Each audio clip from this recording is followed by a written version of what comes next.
بڑی مہربانی. یہ وہ ابھی بھی راستے میں آ رہے تھے تو گاڑی کا نمبر تو 14 اور 12 یہ دلیل نہیں. آپ بات کر رہے ہیں. لیکن اب میں یہ کہہ رہا تھا نہیں میں ایک سوال کیا سر, مجھے وہ جواب کیا تھا سائن نے سوال کیا یہ ہے کہ محمد کا ذکر قرآن مجید میں ہے یا نہیں ہے. نہیں یہ نہیں کہا میں کہ ہے یا نہیں ہے, وہ تو سراطن ہے. جی ہاں, کیا کہتا ہے قرآن؟ یہ سوال پوچھا آپ سے سر, مجھے پوچھنے دینا سر. ہم ہماری بات بتائیں گے انشاءاللہ. وہ اپنا تو ڈسکشن کے لیے میں مختصر بتا دیتا ہوں, پھر باقی صحیح سوال کرے گا. جی کہ پیشوائی میں آیا ہے. جی کیا ہے پیشوائی میں آیا ہے تو پیشوائی کے حساب سے وہ نبوت کے حساب سے بھی آیا ہے اور غیر نبوت کے حساب سے بھی آیا ہے اور اصطلاحاً اچھائی میں آیا ہے. سر آپ کو پر یہ تو معلوم ہے. ٹھیک ہے, یعنی ہماری جو ڈسکشن ہے ہم کہہ رہے ہیں کہ ایک الہی منصب ہے قرآن. وہ پھر ہم سوال کریں گے نا. میں نہیں, میں ایک بات کروں گی, ہمارا دعویٰ ہے نا. جی ہاں, آف کورس ہم نے اپنا دعویٰ آپ کے سامنے رکھا, ٹیبل پہ اسی کو ڈسکس کر رہے ہیں. لیکن ہمارا سوال ہے پہلے یہ ہو جائے پھر اس پہ. اچھا چلے تو پھر میں ایک بات کرتا ہوں. میں سمجھ گیا. میں چاہ رہا تھا کہ گفتگو ہو تاکہ میں بھی آپ سے ایک دو سوال بیچ بیچ میں کرتا ہوں. لیکن میں ایک بات کرتا ہوں آپ سے کہ میں کہتا ہوں کہ قرآن ایک امامت ایک الہی منصب ہے. تو آپ مجھ سے پوچھیں کہ امامت یا خلافت جی ہاں, ایک الہی منصب ہے یا ولایت. آپ پوچھتے مجھ سے کہ قرآن نے کہاں کا ہے, میں اس کا جواب دینے کا پابند ہوتا اور میں ایک اچھی ڈسکشن ہوتی. قرآن ابھی ہم بات کر رہے ہیں, دیکھیں حضرت علی کیا تھے, ان کے دور میں کیا ہوا, قرآن نے کیا کہا ہے. کر رہے ہیں شخصیات تو بیچ میں کبھی آئیں گے. عقیدہ, بالکل میں عقیدے کی بات کرتا ہوں. جی ہاں, قرآن کہتا ہے جی جی حضرت ابراہیم علیہ السلام کے حوالے سے جو آیت ہے, اور آپ سب اس سے واقف وہ سے ہم بعد میں اس میں آئیں گے. ہمارا پہلے سے یہ سوال ہو جائے. اچھا آپ پہلے اپنے سوالات مکمل. ہاں, بعد میں ہم امامت میں آئیں گے. سر آپ کو پہلے آپ کو تاکہ اب تک جو بات ہمارے سامنے آئی ہے کہ آخر تک جہاں تک بات ہوئی لاسٹ کوشچن پہ, وہ یہ ہے کہ امام جو ہے وہ دین نافذ کرنے کے لیے ہوتا ہے. ٹھیک ہے, اجراء دین کے لیے ہوتا ہے. ٹھیک ہے, یہاں تک ہماری بات چلی ہے. اب اس کے بعد ہم اس بات پہ آتے ہیں کہ جب امام دین کے اجرا کے لیے ہی ہوتا ہے تو دین کا اجرا کیا حکومت کے بغیر ممکن ہے نہیں ہے؟ صرف دین کے نافذ کرنا, حدود نافذ کرنا, سب نافذ کرنا صرف اس کے لیے نہیں ہوتا. مثال کے طور پہ امام دین کی شرح بھی کرتا, قرآن اور سنت, ان کو لوگوں کے لیے ایکسپلین بھی کرتا, ان کے دنیاوی معاملات میں ان کی مشاورت بھی کرتا ہے. ٹھیک ہے, بہت سارے کام ہیں. بیسکلی امام کا کام ہے ہدایت کرنا. ٹھیک ہے, ان کو منزل تک لے کر چلنا, یہ امام کا اصل فریضہ ہے. باقی سب ذہن میں آتے ہیں. اس کے اجرا بھی اسی لیے کرتا ہے, نافذ بھی اسی لیے ہوتا ہے کہ ان کے لوگ ہدایت پائیں. اصل کام کیا ہے, ہدایت کرنا, ان کو صحیح راستہ دینا. بیسک ڈیوٹی امام کی ہے. اور امامت جب قرآن میں ڈسکس ہوتی ہے تو اس ہدایت کے معنی میں رکھتی ہے, اور ایک خصوصی ہدایت سے دوسرے خدا کی طرف سے. یہ امام کا کام ہے. اسی کے ضمن میں ایک ذمہ داری ہے جس کی طرف آپ اشارہ فرما رہے ہیں, یعنی دین کا نافذ کرنا, کیونکہ دین نافذ ہونے کے لیے ہے.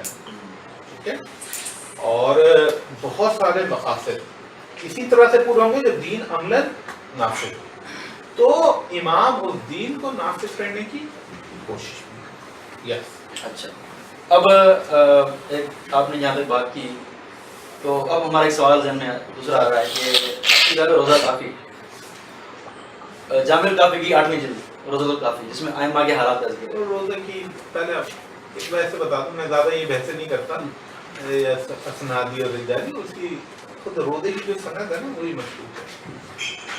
شیخ یعقوب بن الکلینی کی طرف اس کی اسنادی محدود ہے. لیکن آپ کے نزدیک اصول اربعہ میں شمار ہوتی ہے اور انہی سے ہی آپ سن دو. میں آپ کی بات سمجھ گیا. اصول اربعہ میں اس کی اصول اور فروع ہے. جو روزے کی جو سند ہے نا, روزہ کافی, آپ حوالہ کس کا دے رہے ہیں, روزہ کافی 3 حصوں میں کافی, اصول کافی, فروع من کافی اور روزہ کافی. جو روزے کی سند ہے شیخ کی طرف مخدوش ہے.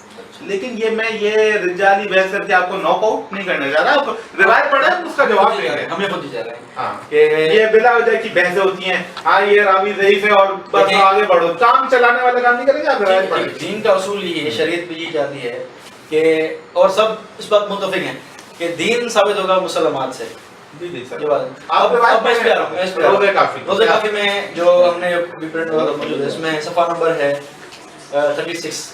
اس میں یہ ہے کہ سیدنا علی فرما رہے ہیں, اپنے دور کی بات کر رہے ہیں. جی فرما رہے ہیں کہ اگر میں لوگوں کو نبی پاک صلی اللہ علیہ وسلم کا دین نافذ کرنے کو کہوں تو وہ سارے لوگوں سے بھاگ جائیں گے. لتفرقنی جندی, سارا اس کے بھاگ جائے گا, صرف میں ایک بچوں گا یا میرے خاص 3-4 شیعہ بچیں گے. تو سوال یہ ہے کہ بقول شیعہ مذہب کے جو نافذ خلفاء کا دین چل رہا تھا وہ دین اسلام نہیں تھا. ٹھیک ہے, جو دین اسلام ہے وہ سیدنا علی کے مطابق وہ نبی پاک کا دین تھا جو خلفاء کے دور میں نہیں تھا. اب اگر میں اس کو اپنے دور پر نافذ کر رہا ہوں, سارے بھاگ رہے ہیں مجھ سے. یعنی آپ نے جو بتایا امام کا مقصد کہ اجراء دین اور نفاذ دین, یہ تو جہاں پورا نہیں ہو رہا. سیدنا علی لوگوں کے بھاگ رہے ہیں, خوف سے دین نافذ نہیں کرتا. آپ کیا کہیں گے اس بارے میں؟ دیکھیں یہ جیسے روایت آپ نے پڑھی اور اس موقع اور جو دیگر روایت, پہلے یہ سمجھے کہ اس زمانے میں جس وقت حضرت علی یہ کہہ رہے ہیں اس وقت مسلمانوں کے درمیان اختلافات کیا ہیں, ان اختلافات کی نوعیت کیا ہے. کیا اختلاف اس بات پر ہو رہا ہے کہ اللہ ایک نہیں, کیا یہ جھگڑا ہے کہ کوئی فریق مسلمانوں کا کہہ رہا ہو کہ ایک اللہ ایک نہیں, دین تو نہیں. دیکھیں آپ نے لوگوں سے ممکن ہے پہلے بات کی ہو, ان کا ایک منہج ہو, وہ ایک باتیں کرتے ہیں, ہم مل بھی بات کریں گے. میں نے جیسے شروع میں کہا تھا unnecessary sectarian perspective کو ہم ڈیفینڈ کرنے نہیں ہے, حق اور دین کا دفاع کرنے ہیں. یعنی مسلمانوں کے درمیان اس وقت جو نزاع تھا تو اس بات پر تھا ہی نہیں کہ اللہ وحدہ لا شریک ہے یا نہیں, محمد اللہ کے رسول ہیں یا نہیں, نماز پڑھنی چاہیے نہیں پڑھنی چاہیے, زکوٰۃ دینی چاہیے نہیں دینی چاہیے. خود حضرت ابو بکر کے دور میں اختلافات ہوئے. مثال کے طور پہ نبوت کے حوالے سے کچھ لوگ مدعی نبوت میں دعویٰ نبوت کیا, کچھ لوگوں نے زکوٰۃ دینے سے انکار کر دیا. لیکن جب حضرت علی یہ بات کر رہے ہیں اپنے دور میں, اس وقت یہ اختلافات, اس وقت کیا اختلاف ہے مسلمانوں کے درمیان؟ سب سے بڑا مسئلہ جو انحراف کا شکار ہوا, یعنی جسے نظام کہتے ہیں اور جس دین کی بات کرتے ہیں, یہی پولیٹیکل اتھارٹی کا تصور ہے. یعنی یہ کہ اسلام میں سیکولرزم نہیں. جب ہم یہ کہتے ہیں کہ اقتدار اعلیٰ خدا کے پاس ہے, میں وضاحت کر دوں سر, حضرت علی جو بات کہہ رہے ہیں جس کا سوال کیا گیا, جب ہم یہ کہتے ہیں کہ اقتدار اعلیٰ یا سوورنٹی وہ خدا کے پاس ہے, تو ہم کیا کہہ رہے ہوتے ہیں؟ ہم یہ کہہ رہے ہوتے ہیں کہ کسی شخص کو حکومت کا حق نہیں ہے سوائے خدا کے, اور ہم یہ کہہ رہے ہوتے ہیں کہ کسی کو قانون سازی کا حق نہیں ہے سوائے خدا کے. اقتدار اعلیٰ کس کے پاس ہے؟ اللہ کے پاس, جس کا ہم حج میں اقرار کرتے ہیں, لبیک اللہم لبیک لا شریک لک لبیک ان الحمد والنعمت لک والملک. یہ ملک کیا ہے؟ یعنی اتھارٹی سوورنٹی صرف خدا کی. جو انحراف آیا ہے اور جس کو معاشرہ قبول کرنے کے لیے تیار نہیں ہے, وہ یہ ہے کہ سوورنٹی کا یہ کانسیپٹ یہ ڈینٹ ہو گیا.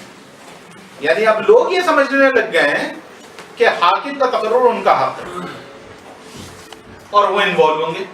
اور جیسے آج ہم یہ کہتے ہیں مثال کے طور پہ کہ ہمارا ملک قائم کہتا ہے اقتدار اعلیٰ خدا کے پاس ہے, لیکن پارلیمنٹ کہتی ہے قانون سازی اس کا حق ہے. ٹھیک, تو آئیڈیالوجی میں اگر اس سے پوچھا جائے اس دور کے مسلمان سے کہ اقتدار اعلیٰ کس کے پاس ہے, کہے گا اللہ کے پاس ہے. آج زرداری اور نواز شریف سے پوچھیں گے تو کیا کہے گا؟ بولے گا نا اللہ کے پاس ہے. لیکن انحراف کیا ہے؟ یعنی کانسیپٹ زبان سے کہتے ہیں کہ اللہ کے پاس ہے, لیکن عملاً خود اقتدار کلیم کرتے ہیں, عوام کو یہ حق دیتے ہیں, عوام کو قانون سازی کا حق دیتے ہیں.